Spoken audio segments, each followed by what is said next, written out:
நமக்கு என்ன பெருகணும்னா சத்துவத்தை பெருக பண்ண வேண்டும். சத்துவம்னா என்னது?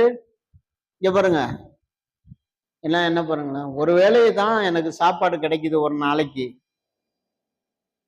ஒரு வேளை தான் எனக்கு சாப்பாடு கிடைக்குது, நல்ல சாப்பாடு. அதுக்கு மேல எனக்கு சாப்பாடு கிடைக்கல அப்படிங்கிறவங்க கை தூக்கும். எனக்கு ஒரு வேளை தான் ஒரு நாளைக்கு சாப்பாடு கிடைக்குது, அதுக்கு மேல கிடைக்கல அப்படின்னு சொல்றவங்க கை தூக்கும். எல்லாருக்கும் 3 வேளை கிடைக்குதா? 3 வேளை அடிச்சிடுறீங்க. நான் பவுனு 3 வேளை அடிச்சிடுற, 3 வேளை சாப்பிட்ற, நல்லா கிடைக்குது இல்ல? நான் பிரவீன் அம்மா, எலிசபெத் அம்மா 3 வேளை சாப்பிட்றீங்களா ஒரு நாளைக்கு?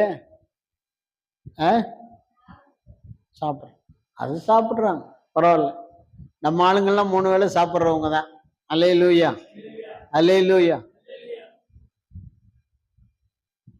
நம்மளா பார்த்து வீணடிச்சு எங்கேயாவது போய் உக்காந்துங்கன்னு சாப்பாடு இல்லாம இருந்ததுதான் சரி. ஆனா இந்தியாவில் ஏறக்குறைய ஒரு 3% ஜனங்க, 30% தெரியல, ஒருவேளை சாப்பாடு தான். அவங்க எப்படி இருப்பாங்க? கஷ்டத்தோட தானே இருப்பாங்க. அவங்களுக்கு சத்துவம் இருக்குமா? சத்து இருக்குமா? ஒருவேளை தான் சாப்பாடு கிடைக்குது, அதுவும் அரை வயிறு தான் கிடைக்குது, அதுக்கு மேல கிடைக்கலங்கிறவங்க எப்படி இருப்பாங்க? சத்தா இருப்பாங்களா? சத்துவம் இல்லாம இருப்பாங்க. இது போல தேவ ஜனங்க எதிரிகளால் ஒடுக்கப்படும் போது எகிப்து தேசத்திலையும் சரி, அங்கே பலஸ்தீனர்கள், பெலிஸ்தியர்கள் ஜனங்களை ஒடுக்கும் போதும் சரி, மீதியானியர் அங்க இஸ்ரவேலர் பயிரிடுகிறவைகளை கொள்ளையிட்டு செல்லும் போதும் சரி, அவங்களுக்கு என்ன இல்லை? சாப்பாடு இல்ல, பசி பட்டினி, ஒண்ணுமில்லாம கஷ்டப்படுறாங்க. ஆண்டவர் சொல்றார், சத்துவத்தை பெருக பண்ணுவேன். வலது புறத்திலும் இடது புறத்திலும் இடங்கொண்டு பெருகுவாய். எதுல பெருகுவாய்? சத்துவத்தில் பெருகுவாய். முதல்ல எதுல பெருகுவாய்? முதல்ல எதுல பெருகுவாய்? முதல்ல எதுல பெருகுவாய்? பழுகி பெருகுவாய் என்று எழுதப்பட்டிருக்கு. 2ஆம் வசனம் என்ன பார்த்தோம்? மருத்துவச்சிகளினுடைய தயவினாலே அவர்கள் என்ன செய்தார்கள்? பலத்து போனார்கள் அப்படின்னு பார்த்தோம். 3வது ஏசாயா 9:3 பார்த்தோம். அந்த ஜாதியை திரளாக்கி மகிழ்ச்சியை பெருக பண்ணினார். அந்த ஜாதியை திரளாக்கினாரு, மகிழ்ச்சியை பெருக பண்ணினார். 4வது நாம படிச்சோம், ஏசாயா 40:29 அவர் சோர்ந்து போகிறவனுக்கு பலன் கொடுத்து சத்துவம் இல்லாதவனுக்கு சத்துவத்தை பெருக பண்ணினார் என்று எழுதப்பட்டிருக்கு. அப்ப சத்துவத்தை பெருக பண்ணினார். சத்துவத்தினாலே வலதுபுறமும் இடதுபுறமும் என்ன செய்தாங்க? இடங்கொண்டு பெருகினார்கள். அடுத்தது 5வது ஏசாயா 51:2 நாம இவ்விதமாய் படிக்கிறோம். 51:2 வசனம் படிங்க. அதுல நான் குறிப்பிடுகிற பகுதியை மட்டும் சொல்றேன். அவனை அழைத்து அவனை ஆசீர்வதித்து அவனை பெருக பண்ணினேன். அல்லேலூயா. அவனை அழைத்து அவனை ஆசீர்வதித்து அவனை பெருக பண்ணினேன் அப்படின்னு எழுதியிருக்கு. அப்ப ஆண்டவர் ஒரு மனிதனை அழைக்கும் போது அந்த அழைப்புக்கு கீழ்ப்பட்டு ஓடி வருவானால் அவனை அழைக்கிறார். அழைத்ததோடு மாத்திரமல்ல, அவனை அடுத்தது என்ன செய்கிறார்? ஆசீர்வதிக்கிறார், அவனை பெருக பண்ணுகிறார். அழைப்பிலே ஆசீர்வாதத்தை வைத்து ஆசீர்வாதத்தை கர்த்தர் பெருக பண்ணுகிறார். 5வது என்ன செய்கிறார்? ஆசீர்வாதத்தை பெருக பண்ணுகிறார். நீ பெருகுவாய், நீ பெருகுவாய் என்று ஆண்டவர் சொன்னார். எதுல பெருக பண்ணுகிறார்? ஆசீர்வாதங்களிலே. என்ன ஆசீர்வாதம்? ஆவிக்குரிய ஆசீர்வாதம், பூமிக்குரிய ஆசீர்வாதம், பரலோகத்துக்குரிய ஆசீர்வாதம். இந்த ஆசீர்வாதங்களை எல்லாம் கொடுக்கிறார் ஆண்டவர். கொடுத்து சும்மா கொஞ்சம் தொட்டுக்க பத்துக்கன்னு இல்ல, அப்படியே திரளாய் பெருக பண்றாரு. உங்ககிட்ட இருக்கிறத அடுத்தவன்கிட்ட தூக்கி கொடுக்கிற அளவுக்கு உனக்கு அந்த பெருக்கம் வரும். அதுதான் உண்மையிலேயே ஆண்டவருடைய பிள்ளையுடைய ஆசீர்வாதம். அல்லேலூயா. அடுத்தபடியாக அப்போஸ்தலர் நடபடிகளின் புத்தகம் 6ஆம் அதிகாரம் 7ஆம் வசனத்துல படிக்கும்போது எண்ணத்தை பெருக பண்ணுகிறார். தேவ வசனம் விருத்தி அடைந்து, படிங்க அத, அப்போஸ்தலர் 6:7. தேவ வசனம் விருத்தி அடைந்து சீசருடைய தொகை எருசலேமில் மிகவும் பெருகிற்று. அல்லேலூயா. இப்ப என்ன பெருகுதுங்க? வலதுபுறமும் இடதுபுறமும் சீசருடைய தொகை பெருகுது. சீசர்னா யாரு? சீசர்னா யாரு? சீசத்துவம்னு ஒரு பயிற்சி இருக்கு எங்களுக்கு. ஏற்கனவே நாங்க பைபிள் காலேஜ் படிக்கும் போதே அந்த சீசத்துவ பயிற்சி எங்களுக்கு கொடுப்பாங்க. அது கொடுத்து முடிச்சதுக்கு பிறகு அந்த பயிற்சிக்கு பிறகுதான் எங்களை வெளியே அனுப்புவாங்க, சபைகள்ல போய் பிரசங்கம் பண்ண அனுப்புவாங்க. அப்ப சீசத்துவ பயிற்சியில சீசராகுதல் அப்படின்னா என்ன? இப்ப இந்த சீசர்கள் பெருகிட்டாங்க. அல்லேலூயா. இயேசுக்கு எத்தனை சீடர்கள் இருந்தார்கள்? 70 சீடர்கள் இருந்தார்கள். 70 அப்படியே 120 ஆச்சு. 70 120 ஆச்சு. 120 அப்படியே 220 240 ஆச்சு. அப்படியே அது 300 ஆச்சு, 600 ஆச்சு, 1000 ஆச்சு, 2000 ஆச்சு. இயேசு கிறிஸ்து மரித்து சுமார் 2026 ஆண்டுகள் ஆகிறது. 2026 ஆண்டுகளிலே உலகம் முழுவதிலும் இயேசு கிறிஸ்துவுடைய சீடர்களின் தொகை கோடி கோடியா பெருகிடுச்சு. இன்னமும் அந்த சீடர்களுடைய தொகையை அடக்க முடியல, அது பெருகிக்கிட்டே தான் போகுது. எதுக்காக பெருகுது? உலகத்துல ஒரு இயேசு இருந்தார், அந்த இயேசு இப்ப இல்ல. அதாவது சரீரத்தின் மனிதனா இந்த உலகத்துல இல்ல. ஆனால் இயேசு எப்படி இருக்கிறார்? நமக்குள்ள எல்லாம் இருக்கிறார். நம்ம இயேசுவா இந்த உலகத்துல வாழ்றோமா அப்படின்னா நம்ம ஒரு சீடன். அல்லேலூயா. இயேசு நடந்து சென்ற பாதை வழியே நாம் நடந்து செல்லுகிறோமா? அப்பதான் நாம யாரு? சீடன். அல்லேலூயா, அல்லேலூயா. இயேசு ஒரு மடங்கு ஜெபித்தார், நாம் பல மடங்கு ஜெபிக்கிறவர்களா இன்றைக்கு வாழுகிறோமா? நாம தான் யாரு? சீடர்கள். இயேசு அவரை பின்பற்றும்படி அநேகரை அழைத்தார். இன்றைக்கும் நாம் அவரையே பின்பற்றி போகிறோமா? நம்ம தான் சீடர். அல்லேலூயா. இப்ப சீடர்களுடைய தொகை பெருகிற்று. இன்னைக்கும் பெருகும், நாளைக்கும் பெருகும், எனக்கு பிறகும் பெருகும், உங்களுக்கு பிறகும் பெருகும், பெருகிக்கிட்டே போகும். உலகம் இருக்கிற வரைக்கும் சீடர்களுடைய தொகை எங்கேயுமே கட்டுப்படாது. அல்லேலூயா. நான் இயேசுக்கு சீடனா இருக்க விரும்புறேன். எத்தனை பேர் சொல்ல விரும்புறீங்க? அல்லேலூயா. இப்ப நானும் விஜயனும் அந்த சீடத்துவ பயிற்சி ஒண்ணு நடக்கிற இடத்துக்கு போய் வர்றோம். எப்படியா இருந்துச்சு? அல்லேலூயா. கர்த்தர் புதிதா வார்த்தைகளை வெளிப்படுத்தும் போது அதற்கு தன்னை அர்ப்பணித்து, இயேசுவை தவிர வேற யாரும் இந்த உலகத்துல இல்லை அப்படின்னு அவர் பின்னே, குருவாக இருக்கிற இயேசுவுக்கு பின்னே நாம் அவரை பின்பற்றுகிற அடிமைகளா இருப்போம்னால் நாம தான் யாரு? சீடர்கள்.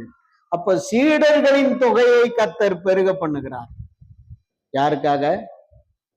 யாருக்காக? நம்ம ரட்சிக்கப்பட்டோம், நம்ம ஞானஸ்நானம் எடுத்துட்டோம், நம்ம சந்ததியினர் அங்கங்கேயே இருக்காங்க. அவங்களுக்கு யார் இயேசுவை பத்தி சொல்றது? கர்த்தர் அங்கேயும் சீடர்களை எழுப்பி விட்டுருக்கிறார். ஆமென். அல்லேலூயா, அல்லேலூயா. அதுதான் பெருக்கம் என்பது. நம் வாழ்க்கையில ஆண்டவர் இந்த மாசத்துல, இந்த பிப்ரவரி மாதத்துல ஒரு பெருக்கத்தை கட்டளையிடுவார். என்ன பெருக்கம்னா, வலதுபுறத்திலும் இடதுபுறத்திலும் இடம் கொண்டு பெருகிற பெருக்கம். நமக்கு இடம் தான் தேவைப்படுமே தவிர பெருக்கம் அடங்காது. அல்லேலூயா, அல்லேலூயா. ஒருத்தர் ஜெபம் பண்ணார், ஆண்டவரே எனக்கு ஒரு சின்னோண்டு குடிசை வீடு வேணும்னு சொன்னாங்களாம். அந்த சகோதரி ஜெபம் பண்ணாங்களாம், ஆண்டவரே ஒரு சின்னோண்டு, ஒரு செண்டு அளவுல எனக்கு ஒரு சின்ன சொந்த வீடு, சின்ன வீடா கொடுத்துட்டா போதும் ஆண்டவரே, ஒரு சின்ன அந்த வீடை குடிசை வீடை கட்டி நான் அதுல வாழ்ந்துட்டு போறேன் அப்படின்னு சொல்லி சொல்லி கேட்டாங்களாம். நீண்ட காலமா ஜெபம் பண்ணாங்களாம். அவங்களுக்கு கரெக்டா அந்த 1 சென்ட் நிலம் தான் கிடைச்சிச்சான். உடனே அந்த 1 சென்ட் நிலத்துல வீட்டை கட்டினாங்க. கட்டி பார்த்தா 2 பொம்பளை பிள்ளைய, இன்னொரு பையன், புருஷன், மனைவி. அவர் ஆட்டோ ஓட்டுறாரு திருவண்ணாமலையில. அல்லேலூயா. அப்புறம் பார்த்தாங்க இப்படி இருந்தா பத்தாதுன்னு மேல ஒரு வீட்டை கட்டினாங்க. அதே அந்த 1 சென்ட்டுக்கு மேல ஒரு வீடு, 1 சென்ட் வீடு, அதுவும் பத்தல. அதுக்கு மேல இன்னும் ஒரு வீடு கட்டினாங்க. இப்ப பார்த்தா அந்த 1 சென்ட்டுக்குள்ளதான் நிக்கிறாங்க. அப்ப அந்த சகோதரி ஒரு நாள் ஜெபம் பண்ண கூப்பிட்டாங்க. நான் உள்ள போனேன். சொன்னாங்க, நானும் பாசமா போனோம். சொன்னாங்க, பாஸ்டர் இந்த வீடு எப்படி வந்துச்சு தெரியுமா? சொல்லுங்க, நீங்க சொன்னாதானே தெரியும். ஒரே 1 சென்ட் வீடு கிடைச்சா போதும் ஆண்டவரேன்னு கேட்டேன். அந்த 1 சென்ட் ஆண்டவர் எனக்கு கொடுத்துட்டாரு. நான் 5 சென்ட் கேட்டு இருந்தா கூட கொடுத்துருப்பாரு போல. ஆனா 5 சென்ட் கேட்காம போயிட்டேன். இன்னைக்கு 1 சென்ட்டுக்குள்ளேயே இருக்கேன். இந்த பக்கமும் என்னால வளர முடியல, இந்த பக்கமும் என்னால விஸ்தாலம் பண்ண முடியல. இந்த 1 சென்ட்டுக்குள்ளேயே இப்படி மேல ஒரு அடுக்கு, அதுக்கு மேல ஒரு அடுக்கு கட்டிட்டு அந்த 1 சென்ட்டுக்குள்ளேயே இருக்கிறேன். என் பிள்ளைய இப்ப கல்யாணம் பண்ணனாக்கா அவனுக்கு வீடு இல்லை. 2 பொம்பளை பிள்ளைய, 2 ரொம்ப அன்பா இருப்பாங்க. அந்த பிள்ளைய படிக்கிறாங்க. அந்த பிள்ளைய வளர்ந்தா என்ன பண்றது? ஒரு நல்ல விசேஷம் வைக்கணும்னா என்ன பண்றது? இப்பதான் அதை யோசிக்கிறாங்க. ஆண்டவர் தான் சொல்லிட்டாரு, நீ வலதுபுறமும் இடதுபுறமும் இடம் கொண்டு பெருகுவாயின்னு. நாம பெருகணும். பூமிக்குரிய இடத்துல மட்டும் இல்ல, சத்துவத்துல பெருகணும், வசனத்தின்படி விருத்தி அடையணும், அப்போஸ்தலர்கள் நமக்கு பெருகணும். அல்லேலூயா. அப்படி ஒரு பெருக்கத்தை தேவன் தருவேன் என்று சொல்லியிருக்க. 12:24 படிங்க. அதை அப்போஸ்தலர் 12:24 அந்த வசனம் தான். அப்போஸ்தலர் 12:24.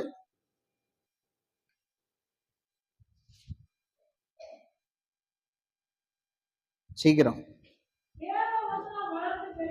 தேவ வசனம் வளர்ந்து பெருகிட்டு அப்படின்னு இருக்கு. அல்லேலூயா. இப்ப என்ன வளர்ந்து பெருகும்?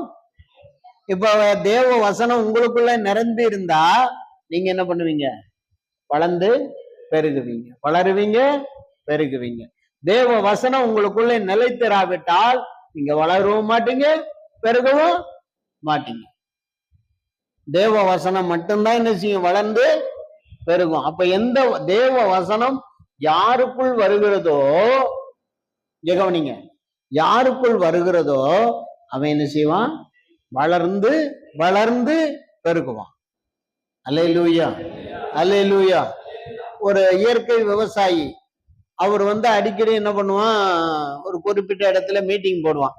பாருங்க, இப்ப நான் உங்களுக்கு ஒரு நல்ல பலன் தரக்கூடிய, பணப்பலன் தரக்கூடிய ஒரு விதையை ஃப்ரீயா கொடுக்க போறேன். அந்த விதை நீங்க நடுவதற்கு சுமார் ஒரு 3 சென்ட் நிலத்தை அதற்காக ஒதுக்க வேண்டும். அப்ப அந்த நிலம், அந்த மரம் எவ்வளவு பெருசு விஸ்தாரமாகும்? 3 சென்ட் அளவுல விஸ்தாரமாயிடும். விஸ்தாரமாகி வளருகிற அந்த வளர்ச்சிக்கு பின்பு அது கொடுக்கிற கனிகள்ல, அந்த கனிகளை நீங்க ஒரு பலன், ஒரு போகத்துக்கு நீங்க கிட்டத்தட்ட 3 லட்சம் 4 லட்சத்துக்கு என்ன செய்யலாம்? விற்கலாம். நீங்க அதுக்கு பிறகு நீங்க தண்ணி ஊத்தணும், உரம் போடணும்லாம் தேவையில்லை. அது எங்கே போய் அதை செஞ்சுட்டு அதுக்கு தேவையானதை எடுத்துக்கும். ஆனால் அது கனி கொடுக்கறது, அந்த கனிகளை பறிச்சிங்கன்னா ஒரு சீசனுக்கு 5 லட்சம் 6 லட்சம் வரைக்கும் கிடைக்கும். அதை நீங்க வளர விட்டா மட்டும் போதும். இதே போலதான் உங்களுடைய வாழ்க்கையில வசனம் இருந்துச்சுன்னா நீங்க அதிக கனிகளை கொடுக்கிறவர்களாய், அதிக பலன்களை கொடுக்கிறவர்களாய், அதிக விருத்தி அடைகிறவர்களாய், பெருகுகிறவர்களா மாறுவீங்க. அல்லேலூயா. இதுக்கு மேல என்ன உங்களுக்கு ஆசீர்வாதம் வேணும்? இதுக்கு மேல என்ன ஆசீர்வாதம் வேணும்? ஒன்னும் இல்ல. அல்லேலூயா. உங்களுக்குள்ள என்ன வரணும்? வசனம் வரணும். வேத வசனம் உங்களுக்குள்ள வளர்ந்து நிக்கணும். வசனம் நிக்கணும். இப்ப ஒரு இடத்துல ஒரு விதையை போட்டோம், அந்த விதைக்கு தண்ணீரும் அந்த விதைக்கு தகுந்த தட்பவெட்ப நிலையும் அந்த இடத்துல இருந்துருச்சுன்னா அது ஒரு நாள் என்ன செய்யும்? செடியாக துளிர்த்து வளர்ந்து அது பாட்டுக்கு பெரிய, அது கொஞ்ச நாள்ல மரமாகி, அது மரம் அப்படியே படர்ந்து அப்படியே அதுல கிளைகள்ல எல்லா குருவிகளும் உட்கார்ந்து பாட்டு பாடி டான்ஸ் ஆடி சந்தோஷப்பட்டு அந்த மரத்தினுடைய நிழல்ல மனிதர்கள் இளைப்பாரி கனி புசித்து நடக்குமா இருக்கா இல்லையா? ஸ்தோத்திரம், அல்லேலூயா. கடைசியா அப்போஸ்தலர் 16ஆம் அதிகாரம் 5ஆம் வசனம் படிங்க. 16:5. அப்போஸ்தலர் 16:5.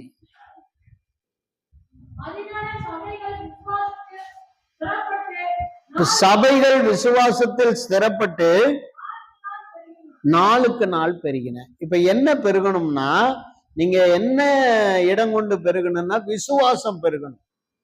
சபைகள் ஸ்திரப்பட்டு நாளுக்கு நாள் விசுவாசத்துல என்ன பண்ணுச்சு? பெருகினது. அல்லேலூயா. அப்போ நீங்க இன்றைக்கு பெருகுகிற நிலையில இருக்கீங்களா? உங்களால பெருக முடியலையா?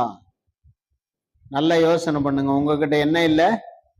வசனம் இல்லை, விசுவாசம் இல்லை. வசனம் இருந்தா வளர்ந்து பெருகுவீங்க, விசுவாசம் இருந்தா நன்றாய் பெருகுவீர்கள், தேவனுடைய ஆசீர்வாதம் இருந்தால் பலுகி பெருகுவீர்கள். அல்லேலூயா. அவருடைய வாக்குத்தத்தம் இருந்தால் மிகுதியும் பலத்து பெருகுவீர்கள். இப்படியெல்லாம் உங்களுக்கு பெருக்கம் இந்த மாதத்துல வேண்டுமா? இந்த பெருக்கத்தை கொடுக்கிறவர் நம்முடைய ஆண்டவர் மட்டும்தான். உலகத்துல ஆண்டவர் இல்லாம ஒரு மனுஷனும் வளர்ந்து பெருக முடியாது. அல்லேலூயா. ஒருத்தன் கோடிக்கணக்கில் பணம் வச்சிருந்தானாக்கா பணத்தை வச்சுக்கிட்டு மட்டும்தான் பணத்துலதான் பெருக முடியும். நிம்மதியில பெருக முடியாது, சுகபலத்துல பெருக முடியாது, ஆசீர்வாதங்கள்ல பெருக முடியாது, சமாதானத்துல பெருக முடியாது, மனமகிழ்ச்சியில பெருக முடியாது. எண்ணத்துலதான் பெருக முடியும்? பணத்துல மட்டும்தான் பெருக முடியும். ஆனால் தேவ வசனத்தை, வேத வசனத்தை உடையவர்கள் எல்லாத்திலையும் வளர்ந்து பெருகுவார்கள். அல்லேலூயா. ஆண்டவர் சொன்னார், நீ வலது புறத்திலும் இடது புறத்திலும் எப்படி பெருகுவாய்? இடம் கொண்டு பெருகுவாய். இடம் கொண்டுன்னா என்ன அர்த்தம்? உனக்கு எந்த தடையும் இருக்காது. இந்த பக்கம் பெருகணும்னாலும் உனக்கு இடம் இருந்துகிட்டே இருக்கும், போய்கிட்டே இருப்ப. நீ இந்த பக்கத்துல பெருகணும்னாலும் இந்த பக்கம் நீ விருத்தி அடைவதற்கு உனக்கு விசாலமான பாதைகள், இடங்கள் இருந்துகிட்டே இருக்கும். அல்லேலூயா, அல்லேலூயா. இப்ப வகையறுத்தாச்சு. பங்காளி 3 பேரு, இந்த பக்கம் ஒருத்தன், இந்த பக்கம் ஒருத்தன், நடுவுல ஒருத்தன். நடுவுல இருக்கிறவன் இந்த நடுவுல இருக்கிற நிலத்துல மட்டும்தான் என்ன செய்ய முடியும்? விவசாயம் பண்ண முடியும். இந்த பக்கம் உள்ளவன் இந்த பக்கம் வர முடியாது, அந்த பக்கம் உள்ளவன் இங்க வர முடியாது, இங்க உள்ளவன் அங்க போக முடியாது, இங்க உள்ளவன் இங்க போக முடியாது. முடியுமா? விட்டுருவானா? அல்லேலூயா. மொத்தமே ஒண்ணுதான் இருந்தா எல்லா இடத்துலயும் நீ எந்த துண்டுல வேணாலும் நீ என்ன செய்யலாம்? ஏறு ஓட்டலாம். அல்லேலூயா. கர்த்தர் உன்னை வலதுபுறமும் இடதுபுறமும் இடம் கொண்டு பெருக வைப்பேன்னு சொல்ற. இதுதான் வாக்குத்தத்தம். ஆமென். எல்லாரும் முழங்கால் படிட்டு ஜெபிக்கலாம். அல்லேலூயா, அல்லேலூயா. நன்றி ஆண்டவரே. ஸ்தோத்திரம், ஸ்தோத்திரம், ஸ்தோத்திரம். எல்லாரும்